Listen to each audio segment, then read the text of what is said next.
नमस्कार साथियों, एक बार आप सभी का फिर से बहुत बहुत स्वागत है आप सभी के अपने यूट्यूब चैनल डियर गुरुजी पर। और आज का ये जो वीडियो है आप सभी के लिए थोड़ा सा इम्पोर्टेंट होने वाला है। और कुछ अपडेट्स जो मैं आपको यहाँ पर बताऊंगा, कुछ चीज़ें मैं आपको बताने वाला हूँ, इस वीडियो को अंत तक देखेंगे। तो पहली बात तो ये है, तो जो लोग अभी तक हमारे टेलीग्राम ग्रुप पे नहीं जुड़े हैं, जुड़ जाइए। नीचे लिंक दिया गया है, स्पेशली बीएड के अपडेट्स के लिए वो ग्रुप है, तो उसको ज्वाइन कर लीजिएगा। नीचे डिस्क्रिप्शन बॉक्स में लिंक दिया गया है। और छोटे मोटे अपडेट्स के लिए आप लोग इंस्टाग्राम पे फॉलो कर लो, जहाँ पर आपको पढ़ाई से रिलेटेड जो चीज़ें हैं देखने को मिलती रहेंगी। तो please join me on Instagram, यहाँ पे थोड़ा एक्टिव रहता हूँ ज़्यादा मैं। तो चलिए, आज पहले हम बात करेंगे काउंसलिंग को लेकर के, ठीक है। तो पहली बात तो आज काफ़ी लोगों ने मेरे को मैसेज किया, सर काउंसलिंग क्या 20 तारीख से स्टार्ट हो रहा है, 20 अगस्त से स्टार्ट हो रहा है, 20 अगस्त से हो रहा है स्टार्ट। तो मेरा जवाब है नहीं भाई। क्यों नहीं?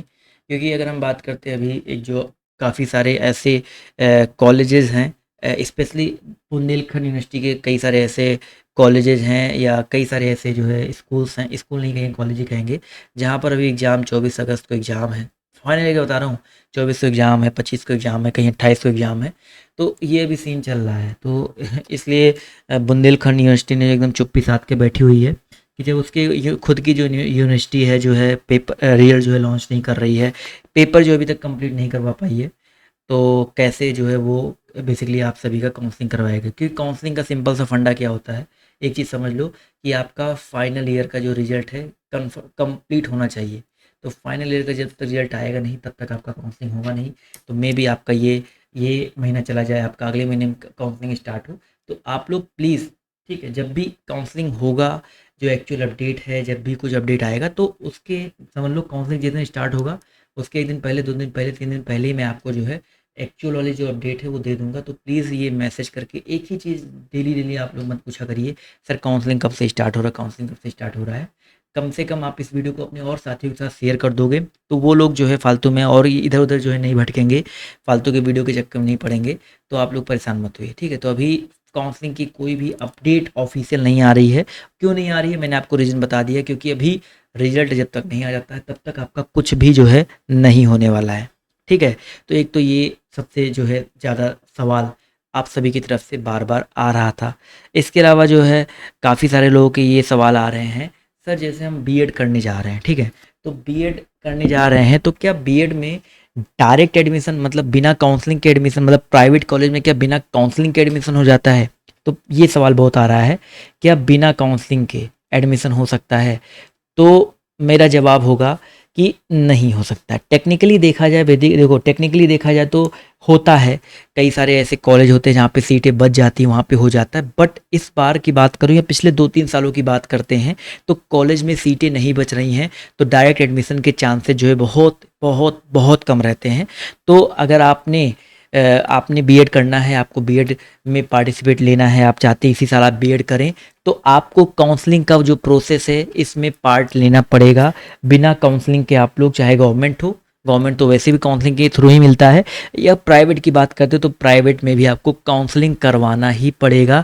तो बिना काउंसलिंग वाला कोई ऐसा जो है प्रावधान नहीं दिया गया है उत्तर प्रदेश बीएड में, ठीक है। उत्तर प्रदेश बीएड में बिना काउंसलिंग वाला कोई भी प्रावधान जो है आपका नहीं दिया गया है। तो एक ये बहुत ज़्यादा मेरे पास सवाल आ रहे थे, कुछ सवाल जो है बहुत ज़्यादा, जो बार बार जो है पूछे जा रहे हैं, आ रहे हैं मेरे पास। उन्हीं सवालों को जो है आज मैं यहाँ पर लेकर के आया हूँ, और टाइटल थंबनेल में आपने देखा ही होगा मैं किन किन सवालों की जो है यहाँ पर बात करने वाला हूँ, ठीक है। तो ये हो गया। इसके अलावा डॉक्यूमेंट्स बार बार मत बोला करो, क्योंकि डॉक्यूमेंट वाले वीडियोस मैंने ऑलरेडी आप सभी को जो है इतने बना करके दे दिए हैं, तो आप लोग परेशान मत होइए, ठीक है। डॉक्यूमेंट वाले वीडियो वहाँ से हो जाएंगे, उसके लिए परेशान ना रहें। इसके अलावा एक सवाल बहुत ज़्यादा आता है कि सर क्या मुझे इतने रैंक पर मेरे जो है डिस्ट्रिक्ट में, स्टेट तो कहूँगा नहीं, काफ़ी लोग कहते सर क्या मेरे स्टेट में मिल जाएगा? भाई उत्तर प्रदेश स्टेट के ही हो तो आपको अपने स्टेट में ही कॉलेज मिलेगा। डिस्ट्रिक्ट पूछा करो, ठीक है।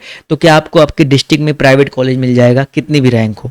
तो भाई हर डिस्ट्रिक्ट में काफ़ी सारे ऐसे कॉलेज होते हैं जिनका बहुत ज़्यादा नाम होता है, या कुछ ऐसे होते हैं जिनका बहुत ज़्यादा नाम नहीं होता है। अगर किसी प्राइवेट कॉलेज का बहुत नाम है कि भैया इस कॉलेज में ना बढ़िया नंबर मिल जाता है, बढ़िया ये हो जाता है, तो काफ़ी लोग क्या होता है ना कि उस कॉलेज में जाना ज़्यादा पसंद करते हैं। तो कभी कभी थोड़े अच्छे रैंक वाले भी उस कॉलेज में चले जाते हैं। तो डिपेंड करता है भाई आपके कॉलेज कितना नाम है, ठीक है, अगर बहुत ज़्यादा नाम है, बहुत लोग उसमें एडमिशन लेते हैं, तो ये मान के चलो भाई उसके लिए अच्छा रैंक लाना पड़ेगा। बट हाँ, अगर आपकी डिस्ट्रिक्ट में कोई ऐसा कॉलेज है जो बहुत ज़्यादा नामी-गिरामी ना हो, बहुत ज़्यादा फेमस ना हो, बट बीएड करवाता है तो लोग कर लेते हैं, तो वहाँ पे भी आपका अच्छे खासे रैंक नहीं भी होंगे तो भी आपका जो है हो जाएगा, ठीक है। इसके अलावा यहाँ पर काउंसलिंग कब होगी, यही कब होगी, ये ज़्यादा सवाल आ रहा है, उसके बारे में मैंने आपको बता दिया था। एक सवाल जो आपका बन रहा था स्कॉलरशिप को लेकर के, ठीक है। स्कॉलरशिप किसको किसको मिलता है भाई? स्कॉलरशिप देखो भाई, अब मैं बताऊँ, सिंपल सी बात बताऊँ, अगर आप सही से स्कॉलरशिप का फॉर्म भरेंगे तो चांसेस हैं आपको मिल जाए। और मतलब ये मान के चलिए 70 to 80% लोगों को हर बार स्कॉलरशिप मिलता है। अब थोड़े से 20% लोग जो है बदनसीब होते हैं जिनको नहीं मिलता है।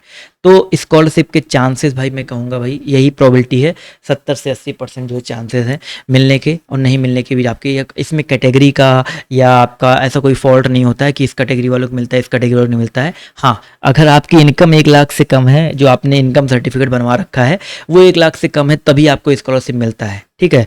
अगर आपके पिताजी सरकारी नौकरी में हैं, आपका कोई मतलब इस तरीके का कोई जॉब है या आपका इस तरीके का कोई जो है इनकम सोर्स है जो कि पब्लिक है और पब्लिकली वहाँ पर 1 लाख से ज़्यादा की इनकम करते हैं, तो आपको स्कॉलरशिप जो है आपको नहीं मिलता है। कितना मिलता है स्कॉलरशिप, ये काफ़ी सारे लोगों के सवाल आ रहे थे। तो अगर हम प्राइवेट की बात करते हैं तो प्राइवेट में स्कॉलरशिप कितना मिलता है? प्राइवेट में जो स्कॉलरशिप फर्स्ट ईयर में मिलता है 30 से 35 हज़ार के आसपास मिलता है, ठीक है। 30 से 35 हज़ार के आसपास मिलता है फर्स्ट ईयर में। सेकंड ईयर में भी आपका लगभग 20 से 25 हज़ार के आसपास मिलता है। और गवर्नमेंट की अगर हम बात करते हैं तो गवर्नमेंट में जो आपका ये मान के चलिए 5000 के आसपास जो है स्कॉलरशिप मिलता है आपका, ठीक है। तो प्राइवेट वालों में भी जो है 5000 स्कॉलरशिप होता है, बट 30 हज़ार जो है फीस वापसी होती है।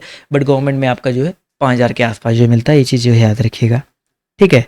इसके अलावा जो है आपका और क्या आ रहा था भाई, एक सवाल आया था मेरे पास बड़ा अच्छा था कि जिस यूनिवर्सिटी को सिलेक्ट करेंगे उसके अंदर वाले कॉलेज को सिलेक्ट कर लेंगे, उसके बाद अगर किसी यूनिवर्सिटी को सिलेक्ट करने में चलेंगे तो सिलेक्ट हो जाएगा।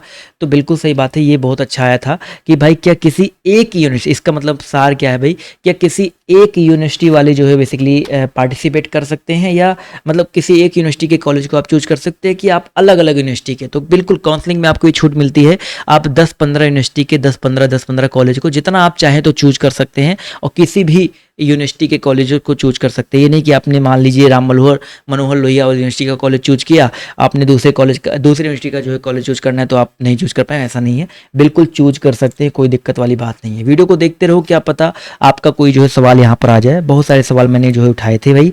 ये सवाल किसका था, जो इसके पहले वाला था, उनका नाम लेना चाहूँगा, शिवम पांडे जी का सवाल था, बहुत अच्छा सवाल था। और ऐसे ही आप भी अपने सवाल डालिए, मैं जो है आने वाले जैसे संडे आएगा तो संडे को आपके सवालों के ऊपर जो है मैं एक वीडियो बनाऊंगा विथ नेम, ठीक है, जैसे भाई।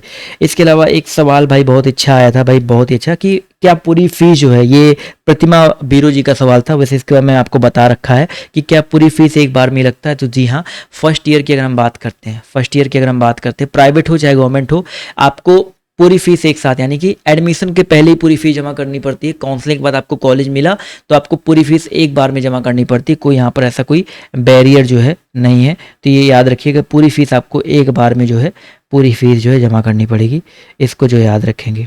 इसके अलावा अगर हम बात करते हैं और भाई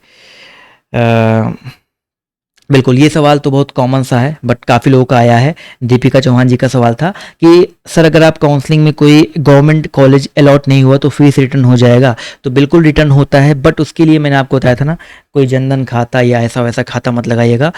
अपना नॉर्मल अकाउंट, बैंक अकाउंट अपने अपने नाम का या अपने मम्मी और पापा के नाम का, बस इनके अलावा अगर कोई बैंक अकाउंट नहीं लगाएंगे, अपना या अपने मम्मी पापा का लगाते हैं तो बिल्कुल, अगर आपको कोई कॉलेज अलॉट नहीं होता, यानी कि कोई कॉलेज आपने जो कॉलेज चुना उसमें से कोई कॉलेज नहीं मिलता है, तो आपकी फ़ीस जो है रिटर्न हो जाती है। फ़ीस इन द सेंस जो आपकी 5000 रुपये जो है लगती है, ठीक है, 5000 रुपये जो आपका एडवांस फीस जमा होता है वो वापस हो जाएगा।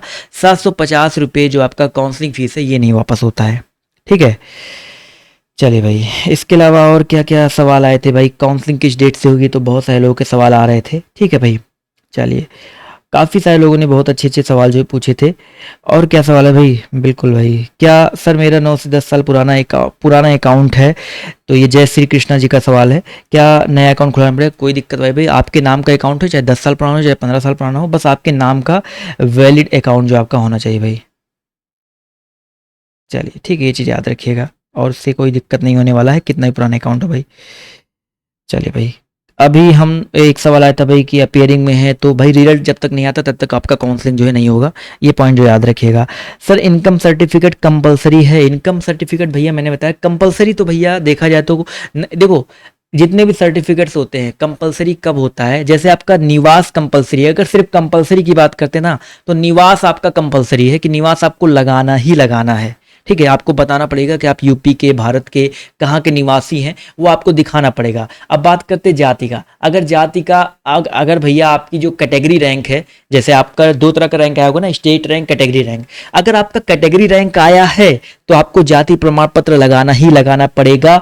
अगर जाति प्रमाण पत्र नहीं लगाते हैं तो आपकी जो है काउंसलिंग बाधित हो सकती है। बाधित क्यों होगी? क्योंकि आपको कैटेगरी रैंक मिला है, यानी कि आपने ओबीसी डाल रखा है, तो आपको जाति प्रमाण पत्र लगाना पड़ेगा। लेकिन अगर आप एक जनरल कैटेगरी के बंदे हैं जिसका सिर्फ स्टेट रैंक आया है तो उनके लिए जाति लगाना जरूरी नहीं है, क्योंकि जो आपके ओबी जनरल वाले होते हैं उनको जाति प्रमाण पत्र दिखाने की जरूरत नहीं पड़ती, क्योंकि उनको कोई कोटा मिलता ही नहीं है, ठीक है।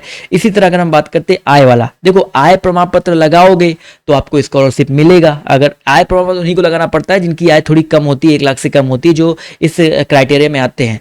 नहीं लगाते हो तो बस सिंपल सा यही है कि आपको जो है नहीं मिलेगा स्कॉलरशिप, बस इसी है। लेकिन ये निवास एकदम सबके लिए कंपलसरी है, जाति वालों के लिए, SC ST OBC वालों के लिए कंपलसरी है, और आय उनके लिए कंपलसरी है जो चाहते हैं स्कॉलरशिप। नहीं तो मत लगाओ, कोई दिक्कत वाली बात नहीं है, वो आपके ऊपर डिपेंड करता है भाई, ठीक है।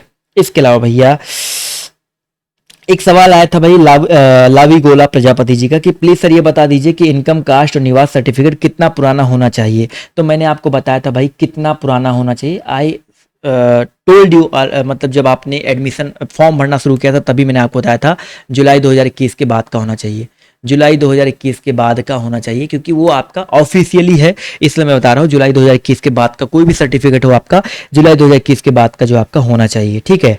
बिल्कुल भैया। और क्या भाई सवाल आए थे भाई? सर मेरा अकाउंट जनधन अकाउंट है भैया, रीत भारती जी का ये सवाल था। जनधन अकाउंट है तो हटा दो भैया, जनधन अकाउंट नहीं, अगर आपका अकाउंट जनधन है हटाओ, अपना खुद का कोई सेविंग अकाउंट खुलवा लो, ठीक है। कुछ पैसा नहीं लगता है, से जो लगता भी है वो आपके अकाउंट में ही जमा रहता है। तो आप जाओ SBI, BOB, पंजाब, बहुत सारे बैंक हैं आपके मोहल्ले में, आपके गांव में, आपके हर जगह पर होंगे, खुलवा लो। मैं बार बार कह रहा हूँ जनधन वाला नहीं चलेगा, तो क्यों जनधन के पीछे पड़े हुए हो, ठीक है। बिल्कुल भैया, यही सारे सवाल आप सभी के आए थे, तो काफ़ी सारे सवालों को मैंने यहाँ पर उठाने का प्रयास किया है। तो अभी टाइम कम है इसलिए बहुत सारे सवालों को नहीं उठाया है, बट अपने जो बहुत इंपॉर्टेंट सवाल, जो आपको लगता है कि ये इंपॉर्टेंट सवाल है, इसका जो है मैंने कभी डाउट क्लियर नहीं किया है, तो नीचे कमेंट बॉक्स में डालिए उन सवालों को, ठीक है, या हैशटैग के साथ जो है डालिएगा। तो मैं आप सभी को जो उन सवालों के जवाब जो है देने का, आप हैशटैग करके आस्क गुरुजी, ठीक है, आप सिंपल सा क्या लीजिएगा, हैशटैग, जिससे मुझे आसानी से मिल जाएगा, आस्क गुरुजी करके आप लोग अपना सवाल जो डाल दीजिएगा, तो मुझे पता चल जाएगा भाई आपने ये सवाल पूछा है, और मैं संडे को आकर के उन सवालों के जवाब देने का प्रयास करूंगा, ठीक है। तो ये वीडियो आप लोग ज़्यादा से ज़्यादा शेयर कर दूं, जिससे और भी लोग जो है जुड़ सकें, पार्टिसिपेट कर सकें। तो आज की इस वीडियो में सिर्फ इतना ही। बाय, टेक केयर, जय हिंद, जय भारत। धन्यवाद आप सभी का इस सेशन में जुड़ने के लिए।